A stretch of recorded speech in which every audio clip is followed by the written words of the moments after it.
తూర్పు గోదావరి జిల్లాలో వర్షాకాలంలోనూ నీటి కష్టాలు తప్పట్లేదు. 19 నెలలుగా ప్రభుత్వం తమకు జీతాలు ఇవ్వకపోవడంతో 4 రోజులుగా సత్యసాయి వాటర్ సప్లై కార్మికులు సమ్మె బాటపట్టారు. దీంతో జిల్లాలోని 90 గ్రామాలకు గోదావరి జలాలు నిలిచిపోయాయి. కార్మికుల సమ్మెతో తూర్పు గోదావరి జిల్లాతో పాటు రంపచోడవరం ఏజెన్సీ ప్రజలు తాగునీటి కోసం అలమటిస్తున్నారు. జిల్లాలో తాగునీటి సమస్య, జీతాల ఇబ్బందులపై సత్యసాయి కార్మికులతో మా రాజమండ్రి ప్రతినిధి చిట్టిబాబు ఫేస్ టు ఫేస్.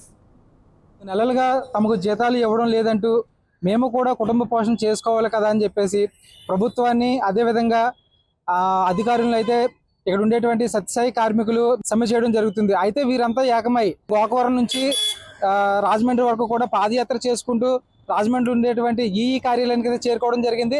ఇక్కడ జరిగేటువంటి సమ్మె, అదేవిధంగా వీరు ఏమైతే ప్రభుత్వాన్ని ఆశిస్తున్నారో, ప్రభుత్వాన్ని వీళ్ళ యొక్క గోడుని ఏ విధంగా చెప్పుకోదలుచుకున్నారో ఇవన్నీ కూడా ఇక్కడ ఉండేటువంటి కార్మికులను అయితే అడిగి తెలుసుకుందాము. మీరు ఇక్కడ ఈ కార్యక్రమం చేయడానికి ముఖ్య కారణం ఏంటంటే? East Godavari Satyasai drinking water ప్రాజెక్టులో గత 18 సంవత్సరాలు బట్టి 52 మంది కార్మికులు ఈ ప్రాజెక్టు నమ్ముకొని పనిచేయడం జరుగుతుంది సార్. 72 గ్రామాలకి నిర్విరామంగా వాటర్ ఇవ్వడం జరుగుతుందండి. అయితే ఈ ప్రాజెక్ట్ వచ్చి బాబా గారు 2006లో ఈ ప్రాజెక్ట్ని కన్స్ట్రక్షన్ చేసి గవర్నమెంట్కి హ్యాండ్ ఓవర్ చేయడం జరిగిందండి. దీన్ని నిధుల నిమిత్తం జిల్లా పరిషత్ నిధులు వచ్చేవండి. అయితే రీసెంట్లీ దీన్ని నిధులకి సంబంధించి జిల్లా పరిషత్ నుంచి ఎటువంటి గ్రాంటు లేదు కాబట్టి మీకు పేమెంట్ అయితే రావట్లేదు, కాబట్టి నేనైతే జీతాలు ఇవ్వలేను అనే వెర్షన్ కాంట్రాక్టర్ అయితే వినిపిస్తున్నాడు. అయితే కాంట్రాక్టర్ అతను పేమెంట్ ఇచ్చి ఆ తర్వాత బిల్లు నిమిత్తం గవర్నమెంట్ దగ్గరికి వెళ్ళాలండి. అలాంటిది కాంట్రాక్టర్ కూడా గవర్నమెంట్ ఇస్తే నేను ఇస్తాను, నేనైతే ఊరికనే ఇవ్వలేను, నాకు గవర్నమెంట్ ఇవ్వట్లేదు పేమెంట్ కాబట్టి నేను ఇవ్వలేను అని చెప్తే మా జీతాలను మేము పెట్టుబడిగా పెట్టి ఈ యొక్క ప్రాజెక్ట్ని ఇప్పుడు దాకా కొనసాగిస్తూ జనాలకు ఇబ్బంది లేకుండా ఉండాలనే ఆలోచనతో ఇప్పుడు దాకా కొనసాగించి తీసుకొచ్చామండి. అయితే ఇక మేము పెట్టుబడి పెట్టలేక, మేము ఏమి చేయలేక, మేము చేయలేని పరిస్థితిలో ఇవాళ ఈ నిరసన కార్యక్రమాలకి ఈ సమ్మెకి దిగడం జరిగింది సార్. అది గతంలో 3 నెలల జీతాలు అయితే ఇస్తామని చెప్పేసి ఇక్కడ ఉండేటువంటి జిల్లా కలెక్టర్ ప్రశాంతి చెప్పడం జరిగింది. అయితే ఆ విషయం మీద మళ్ళీ మీరు మధ్యలో ఏమైనా చర్చించడం జరిగిందా? ఆవిడ ఏమైనా మీకు ఏమైనా హామీ ఇవ్వడం జరిగిందా? అయితే ముందుసారి కూర్చున్నప్పుడు మటుకి డైరెక్ట్గా నేను జిల్లా పరిషత్ సిఇఓ గారికి, అలాగే మేము సిఎస్కి కూడా మేము ఫాలోఅప్ చేసామండి. అయితే దీనికి శాశ్వత నిధులు పరిష్కారం చేయడానికి అయితే మేము ఫాలోఅప్ చేసాము. కాకపోతే ఏంటంటే ఇంకా దాని ప్రాసెస్లో ఉంది, ఇంకా అవ్వలేదు అనే వెర్షన్ అయితే వినిపించారండి. తర్వాత మేము రీసెంట్లీ కూడా దీని మీద 2-3 సార్లు వినతిపత్రాలు ఇవ్వడైతే జరిగింది. ఆవిడ ఇంకా చూస్తాను అనే వెర్షన్ వినిపించడం తప్పించి పూర్తి ప్రాసెస్ అయితే తెలియలేదు సార్. సార్ మీరు చెప్పండి, ఈ సమ్మె చేయడానికి ముఖ్య ఉద్దేశం ఏంటంటారండి? ఈ సమ్మె చేయడానికి ముఖ్య ఉద్దేశం ఏంటంటే, మాకు ప్రధానంగా మా సమస్య ఏంటంటే మాకు జీతాలండి. మాకు సుమారుగా 19 నెలలుగా జీతాలు లేని కారణంగా మీ యొక్క సమ్మె చేయడం జరుగుతుంది. మేము గొంతెమ్మ కూరలేం కోరడం లేదండి, మేము పనిచేసిన దానికి జీతాలు ఇమ్మని అడుగుతున్నాం అంతే. మేము ఎక్స్ట్రాగా బోనస్లు ఇమ్మని అడుగుతలేదు, ఇంకా జీతాలు పెంచమని అడుగుతలేదు. మేము చేసిన కాలానికి 19 నెలల కాలానికి కూడా మా యొక్క జీతాలు ఇమ్మని మాత్రమే సమ్మెలో తీస్తున్నాం. ఈ యొక్క ప్రధానమైన డిమాండే మా యొక్క 19 నెలల జీతాలు. గత ప్రభుత్వంలో ఉన్న పెండింగ్లు అలాగే ఉండిపోయినాయండి. ఇప్పుడు కూటమి ప్రభుత్వం వచ్చి ఆదుకుంటుంది అనుకునే లోపు ఇది కూడా అలాగే అయిపోతుంది. ఈ యొక్క సమస్యను మేము తొందరగా ఈ యొక్క ప్రభుత్వం తీర్చకపోయిన ఎడల ఇది రాష్ట్ర వ్యాప్తంగా కూడా మేము దీన్ని ముమ్మరం చేసే ఉద్దేశాలు కూడా ఉన్నాము. మాకు రాష్ట్ర వ్యాప్తంగా కూడా యూనియన్ ఏర్పడ్డాము. సుమారుగా రాష్ట్రంలో 547 స్కీముల వరకు ఆర్డబ్ల్యూఎస్ పరిధిలో పనిచేస్తూ ఉన్నాయి. వీళ్ళందరినీ కూడా మేము అందరం ఏకం చేసుకుంటాము.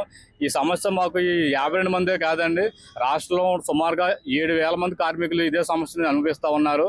ఈ యొక్క 52 మందికి సుమారు గట్టిగా అవుతే 1,50 కోట్ల అమౌంట్ గవర్నమెంట్ రిలీజ్ చేసినట్లయితే మనకి 19 నెలల జీతాలు క్లియర్ అయిపోతాయి.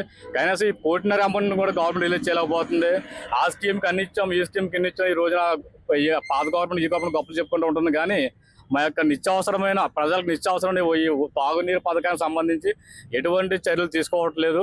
19 నెలల జీతాలు ప్రధానమంత్రి డిమాండ్ ఏదైతే ఉందో, ఈ యొక్క 19 నెలల జీతాలు ఇవ్వని పక్షంలో మేము రాష్ట్ర వ్యాప్తంగా కూడా ఈ యొక్క సమ్మెను, ఈ యొక్క నిరసన తెలియపరుస్తున్నాము. ఒకవైపు ఆంధ్రప్రదేశ్ ప్రభుత్వం సుపరిపాలన తొలి అడుగు అని చెప్పేసి ఒకవైపు పాదయాత్ర చేసుకుంటూ ఇంటింటికి తిరిగి వారి యొక్క సుపరిపాలన కోసం ప్రజల అభిప్రాయాలు అయితే సేకరిస్తుంది. దీని మీద మీ అభిప్రాయం ఏంటండి? సుపరిపాలన అంటే అండి చేతల్లో కూడా ఉండాలి, ఒకవేళ మాటలోనే కాదు. ఈ యొక్క 52 మందినే ప్రభుత్వం కాపాడలేకపోతుంది, ఈ యొక్క 52 సమస్యలు తీర్చలేకపోతుందండి. అలాంటప్పుడు సుపరిపాలన అంటే మనం కొంచెం ఆలోచించుకోవాల్సిన పరిస్థితి. కాబట్టి ప్రభుత్వం సార్ ఆలోచించండి. 1.5 కోటి దయచేసి 1 కోటి అమౌంట్ రిలీజ్ చేసినట్లయితే మా యొక్క సస్య కార్మికులకి ఒక మొత్తం ఇవన్నీ సంవత్సరం కూడా తిరిగిపోతాయి. ఈ యొక్క మా సోదరుడు చెప్పినట్టు పక్క జిల్లాలు అల్లూరు సీతారామరాజు జిల్లాలో ఇవే కష్టాలు, వెస్ట్ గోదావరి జిల్లాలు ఇవే కష్టాలు, అనంతపురంలో కూడా ఇవే కష్టాలండి. ఇవి కాకుండా ఆర్డబ్ల్యూఎస్ పరిధిలో సిపిడబ్ల్యూ స్కీములు సుమారు ఎన్ని స్కీములు ఉన్నాయి కూడా ఇంచుమించుగా అవే కష్టాలు ఉన్నాయండి.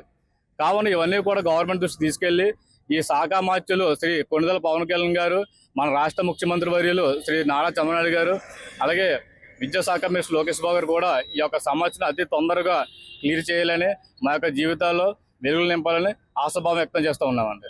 ఇక్కడ ఉండేటువంటి అధికారులు ఎవరైతే ఉన్నారో ఆ అధికారులు కూడా కాంట్రాక్టులకి మాత్రమే సపోర్ట్ చేస్తున్నారు, మాకు ఎవరు కూడా సపోర్ట్ చేయట్లేదు.